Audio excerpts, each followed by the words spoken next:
कुछ अधिक कहना नहीं रहा, फिर भी आप लोग चर्चा उठा सकते हैं। बहुत विस्तार से कथन हो गया, कोई कमी तो मैं समझता नहीं कोई कमी रही है। एकदम स्पष्टता से AI ने भी कह दिया, हमने भी कह दिया। अब फिर भी कोई चर्चा करना इष्ट है तो बताएं आप लोग।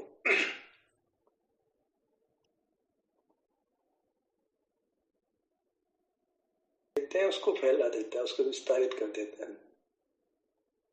हमारे मतलब हम जो कहना चाहते हैं, एक हमने एक वाक्य लिखा, वो समझ जाता है कि हम क्या कहना चाहते हैं, उसी का वो स्पष्टीकरण विस्तार बड़े अच्छी तरीके से कर देता है।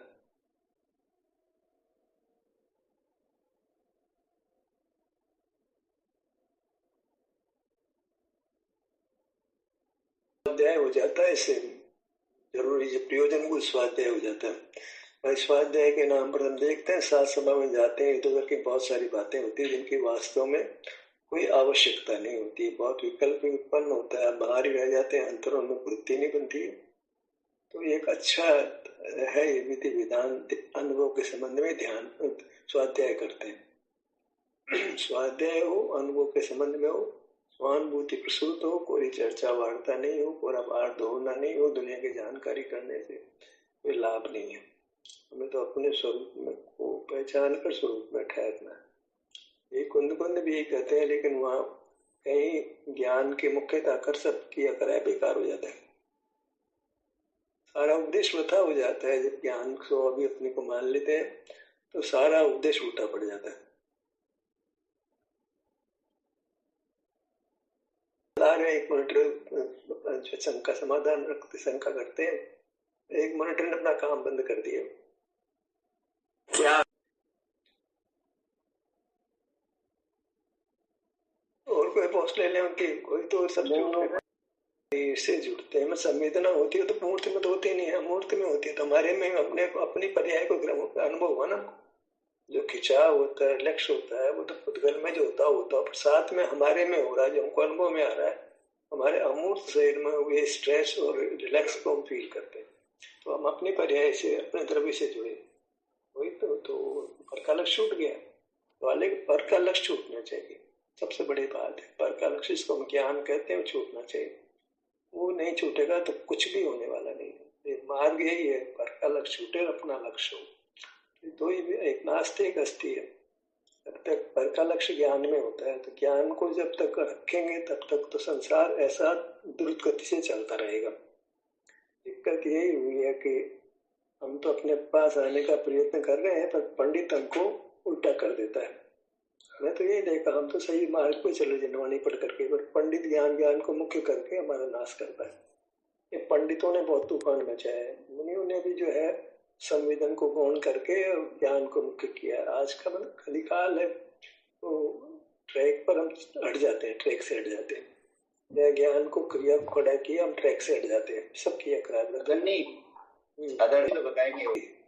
सवाल ये नहीं है कि उनका बुरा मान रहे, हमें उनसे बचना पड़ता है, इसलिए करें। ये नहीं कर रहे हैं इष्ट दिन जाने थे दोष को कैसे तजी गई है। दोष को कहना को पता करना नहीं है, उस दोष से बचने के लिए कहा जाता है। हमको तो सिर्फ हम तो दोष गुण को बताते हैं, कौन गुणवान है कौन दोषी है। तो गुणवान जैसे हम दोषी, हम सांख्य को दोष दे रहे हैं, बौद्ध को दोष दे रहे हैं, न्याय को दोष दे रहे हैं, क्योंकि वहां जाएंगे तो हमारे नुकसान होने वाला। जाएंगे मैंने श्रद्धा का भाव करेंगे, तो जानने तक तो कोई दुख नहीं है, पर उसको मान लेते हैं गलत बात को, तो हमें कष्ट होता है। कोई सावधान तो करे, देखो वहाँ खतरा है नहीं, कहीं गलत रास्ते चल रहे हो तो हमको समझा। अच्छा आदमी बताता है, देखो इधर चोर डाकू रहते हैं, शैतान रहते हैं, और वहाँ नहीं जाना तुम्हारे को। हम बच्चों को भी समझाते हैं, सबको यहाँ समझाते हैं। ये भी एक बात है, हम दुख के विधि विधान से सावधान किया जाता, देखो ये जो कुछ कहा जा रहा है वो ठीक नहीं है, तुमको उसको स्वीकार नहीं करना है। उनके पास बहुत सारे कुतर्क हैं, अपने पक्ष में तर्क है उनका बहुत सारे, और आप उस तर्क से प्रभावित हो सकते हो, खोदोगे अपने स्वरूप को, अपने सुख को खोदोगे। उनके पास जो कह रहा है उसके बहुत युक्तियां हैं, उसको मैं कोई युक्ति कहता हूँ, उससे हम उसको युक्ति में बह जाते हैं तो हमारा नुकसान हो जाता है। अगला युक्ति के बल पर अपने गलत बात को सिद्ध करता है, दिक्कत ये है, परेशानी है। और हम जो है कमजोर है, ज्ञान जैसे बचपन से जन्मे तो हमारे बहुत विशाल ज्ञान नहीं था, जो जिसने जैसा समझाया हमने मान लिया, और हमको समझाने वाले सही मिलेंगे, हमको सुख नहीं मिला। हम तो हमारी बुद्धि से जो उन्होंने अच्छा तर्क दिया, हमारे ख्याल समझ में आ गया, हम उसको फॉलो करने लगे, फॉलो करने लग गए। सुख के लिए फॉलो किया था, लेकिन सुख नहीं मिला, दुख मिल गया। मैं तो मेरे जीवन की बात कहता हूँ, आपकी आप जानो कि मुझे उपदेश मिला, गलत उपदेश मिला, उसको मैंने फॉलो किया, उस फॉलो करने से कष्ट में आ गया। तो काम तो सुख के लिए किया था, लेकिन उपदेश गलत मिला था, मैंने उसको उपदेश को भली बात जांचा नहीं, उसने बताया मैंने मान लिया, और मान के उसका आचरण करने लग गया मैं। तो दो ही से परेशान, एक तो डॉक्टर से, एक पंडित से। मैं दो से दुखी हुआ, डॉक्टर ने मुझे गलत राय दी, पंडित ने गलत दवाइयाँ दी, पंडित ने मुझे गलत समझाया, ऐसे में दुख पाता रहा। ये स्थिति बनती है, सब्जियों की बनती है, किसी को कम, किसी को ज्यादा, कोई कम ठोकर खाता है, कोई ज्यादा ठोकर खाता है। ठोकर तो खा ही रहे हैं, ठोकर नहीं खाते तो मोक्ष में होता है ना। हम स्वाध्याय वालों का उपदेश मिल जाता है, हम तो सुख के लिए सब ग्रहण कर रहे थे, स्वाध्याय में दुख के लिए नहीं जाता है, और उनका संबंध तो था ही था। तो गलत बात स्वीकार करने में जाते हैं, सही बात को पकड़ नहीं पाते हैं, क्योंकि मोह को देवला बेरमुख जीव का ज्ञान सूक्ष्म नहीं होता, स्थूल होता है। स्थूल ज्ञान में कुछ समझ नहीं आती, ज्ञान तो होता है, बहिर्मुख का ज्ञान स्थूल होता है, अंतर्मुख होने वाले को जो ज्ञान होता है वो सूक्ष्म होता है। सूक्ष्म ज्ञान से ही यथार्थ का निर्णय होता है, स्थूल ज्ञान में यथार्थ का निर्णय नहीं होता है। जब आपने अपना एहसास करते हो, सिर से पांव तक नहीं ठहरते हो, तो ज्ञान तो भी हार आने पर होगा, लेकिन अभी ज्ञान सूक्ष्म होगा, इसमें भेद ज्ञान करने की ताकत होगी, अच्छे बुरे की पहचान करने की ताकत होगी, तो बात बनेगी। इसलिए कहते हैं कि स्वाध्याय भले करो, पर बीच बीच में अपना लक्ष्य करते रहो। अपने लक्ष्य के बिना जो स्वाध्याय करोगे तो कुछ नहीं मिलेगा, नुकसान होगा, बहुत कष्ट होने वाला है। अपना लक्ष्य करो, मन पांव से मस्तक विस्तार के सन्मुख हो, बीच बीच में हर काम का कायदा है, स्वाध्याय के हर काम का कायदा है। तो बाहर के काम में रुकना नहीं, बीच में भी जैसे से अवसर मिले अपने सन्मुख होना, अपने विस्तार के सन्मुख होना। ये तो 24 घंटे का उपदेश है। बाहर के काम में तो भी कमजोर अवस्था है, तो बाहर का काम होगा, और करो, वह करो मन होगा ही, तो उसमें बीच बीच में अपना काम करो, बीच बीच में अपने विस्तार के सन्मुख होकर के रहो, ताकि बाहर आओगे तो ठगाई नहीं जाओगे, तो दृष्टि पैनी होगी, सूक्ष्म होगी, तो हम सावधान रहेंगे और नुकसान नहीं करेंगे अपना। कम ज्यादा नुकसान की बजाय थोड़ा कम नुकसान होगा। ऐसे ही अगर अपने सन्मुख में बाहर रहोगे तो बड़ा नुकसान कर लेंगे, बहुत बड़ा नुकसान कर लेंगे, इतना कष्ट हो जाएगा, पूछो मत। दुर्गति का मन हो जाएगा, एक केंद्रीय में जन्म हो जाएगा, यहाँ तक बात बनेगी।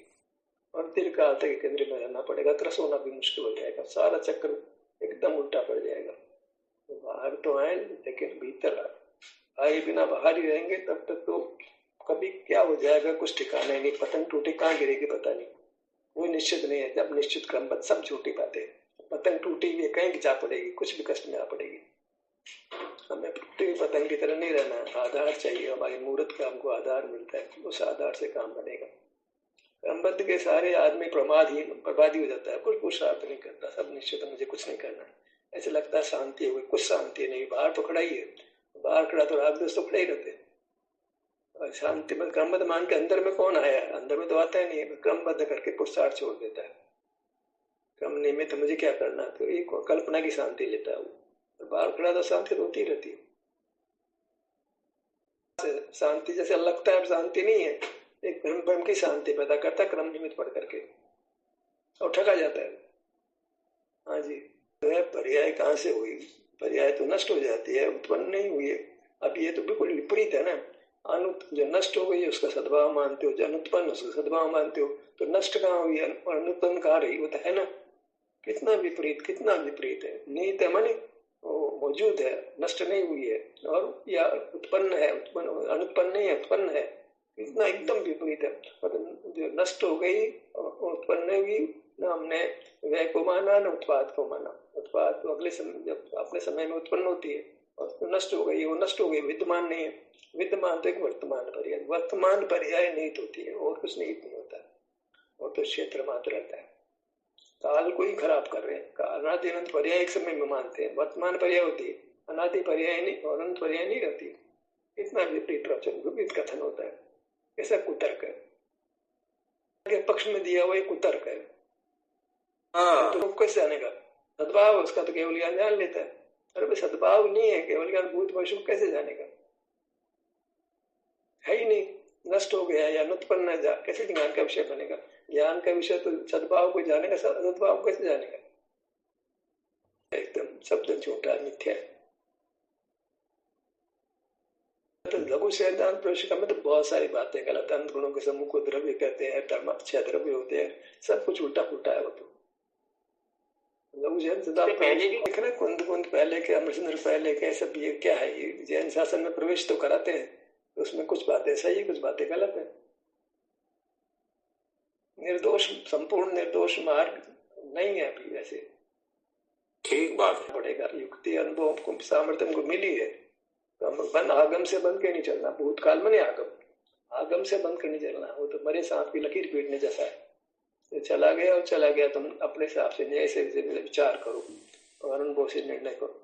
मरे सांप की लकीर पीटने वाला माँ बाप बन गए, उनके फोटो लगा के घर में रखना, क्या मिले? माँ बाप मिल जाएंगे, जो भगवान चले जाए उनकी मूर्ति बनाकर भगवान मिल जाएंगे, बस ऐसा ही है। बस वर्तमान में जियो, छोड़ते नहीं है, भविष्य की कामना करते हैं, वर्तमान की उपेक्षा करते हैं, मिलता वर्तमान है, भूत मिलता नहीं है, भविष्य मिलता नहीं है, वर्तमान का सम्मान नहीं करते।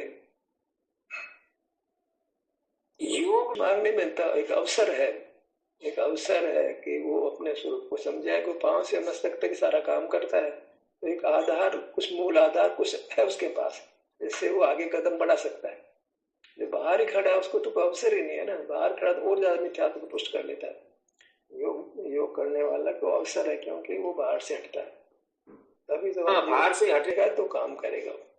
यदि स्वयं ठहर जाए, योग को एक टेम्पररी फिनोमेना नहीं बना, जीवन का स्वरूप बनाए, वो बार बार शरीर से जुड़े, टेम्पररी आधा घंटा 15 मिनट 1 घंटे का नहीं, स्वरूप से जुड़ने का प्रयत्न करे निरंतर, तो फिर स्वयं से सीख जाएगा, क्योंकि उसका हमको निरंतरता प्रदान नहीं करता है, एक टाइम टेबल का कार्यक्रम। अब शरीर से जुड़ना, स्ट्रेस के माध्यम, लक्ष्य माध्यम शरीर से जुड़ रहा था, वो कार्यक्रम वो जारी रखे, तो अपने से समझ जाएगा सारे मार्ग, बगैर दिनवानी पड़े सब समझ जाएगा। हमने पराधीन कर, देशना लगती, अनिवार्य देशना लगती, माता खराब है, तो स्वभाव है, पराधीन नहीं होता है। निमित्त को इतना, निमित्त की निंदा भी करते, निमित्त करता नहीं है बोलते, निमित्त को खड़ा भी करते हैं, इसको कहते हैं पूरा पर विरोध होना, अपने वचनों को स्वयं खंडित करता है। कुशल है ना, क्या कर सकते हो आप? मतलब पक्ष करते हैं तो मैं उसको उनका खंडन करता हूँ, यही बात मैंने लिखी है, उसकी कोई अपेक्षा है, वो पूर्व की बात, वो तो उसको पकड़ के बैठे हैं, तो मैं उनके बात को खंडित कर देता हूँ, तुम गलत बोलते हो। जब अपने साथ अपने हो ही रहा है ना, ये मैं हूँ करके, तो अनुभव करो ना, या बीच में ये क्यों इतना सारा कष्ट पैदा करते हो हमारे लिए? मैं ही लिख रहा हूँ, मैं सब मेरा भी खंडन कर देता हूँ, मैं मेरी अपेक्षा दूसरी है, एक सहायता बनती है इतनी बात, और तुम उसको सहायता को पकड़ के बैठ जाते हो। मैं किसी लकड़ी का सहारा लिया हमने, लकड़ी को पकड़ के बैठ गया, छोड़ो लकड़ी को तो बाहर बनेगा ना, तो उसको हम स्थापित भी करते हैं, खंडित भी करते हैं, स्थापित करके खंडन तो करते ही नहीं उसका, तो सब बात गलत हो जाती है। हम बच्चे को लकड़ी का सहारा देते हैं, वृद्ध आदमी को जो चल नहीं पा रहे लकड़ी का सहारा देते हैं, तो उसको सहारा देने कोई मार्ग मान ले, स्वरूप मान ले। तो ये योग के जो पहले भेद है, वो स्वाध्याय की बात हम भी करते हैं, स्वाध्याय करते रहे, स्वाध्याय को छोड़ेंगे, स्वाध्याय करते रहेंगे, मार्ग नहीं बनेगा ना। यम नियम आसन प्राणायाम प्रत्याहार ये सब क्रम है, तो उन्हीं क्रम में बीच में अटक जाए, ध्यान और समाधि तक नहीं आए। ध्यान का मतलब धर्म ध्यान, समाधि का मतलब शुक्ल ध्यान, फिर से मोक्ष होगा। तो क्रम में वही अटक जाए, यम नियम तक अटक जाए, जो आजकल अटके हुए हैं। हमने नियम ले रखा, जी चाय नहीं पियेंगे, रात में नहीं खाएंगे, ये नहीं करेंगे, ये नहीं, एक टाइम खाएंगे, ऐसा पकड़े बैठे हैं, इसी में रुक गए, इसी में ये हो जाएगा काम।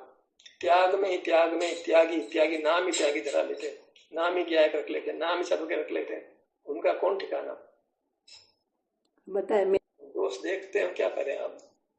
नहीं समझे, नहीं कर रहा हूँ, श्वास को लो, श्वास लो, रुको, छोड़ो, जो मैं भाई साहब यही कह रहे हैं, वही मतलब तो भाई साहब कह रहे हैं, ऐसा बोल रहा हूँ। हाँ, ऐसा तो मैं कभी हमारे शर्त है पर वस्तु का लक्ष्य कर, तो ज्ञान का निषेध कर रहे हैं हम, आप कर रहे हैं। मुख्य बात है कि पर का लक्ष्य छोड़ के करना, उस समय विचार करते हो, पर को याद करते हो, तो फिर मार्ग नहीं बनेगा। पर का लक्ष्य होना तुम्हारा मार्ग ही हो, तो बार बार हम ठोक कहते हैं कि इंद्रिय ज्ञान छोड़ो, इंद्रिय ज्ञान मत करो, इंद्रिय ज्ञान निंदे। पर का लक्ष्य माने इंद्रिय ज्ञान, इंद्रिय ज्ञान छोड़ा है तो उसमें पहली बात है, पहली शर्त, तो आसन के पहले शर्त है पर का लक्ष्य छोड़ो। आसन के पहले कि सर छोड़ो ना कि पर का लक्ष्य छोड़ो। तुम तो कहते हो ध्यान में पहले आस पास के माहौल को देखो, धरती का स्पर्श देखो, आवाज सुनो, किलकिल की आवाज है उसको सुनो, म्यूजिक को सुनो। और तुम तो हमने तो पहले शर्त लगाई पर का लक्ष्य छोड़ो। तुम तो कहानी ऐसे स्टार्ट करते हो, आवाज है इसको नो, दीवारों को, माहौल को देखो, वातावरण को देखो। अरे कर क्या रहे हो यार, मतलब स्टार्ट ही पर का लक्ष्य छोड़ने से तुम कहाँ भी पर के लक्ष्य शुरू करते हो। तुम तो कितने विचलित हो जाते हो।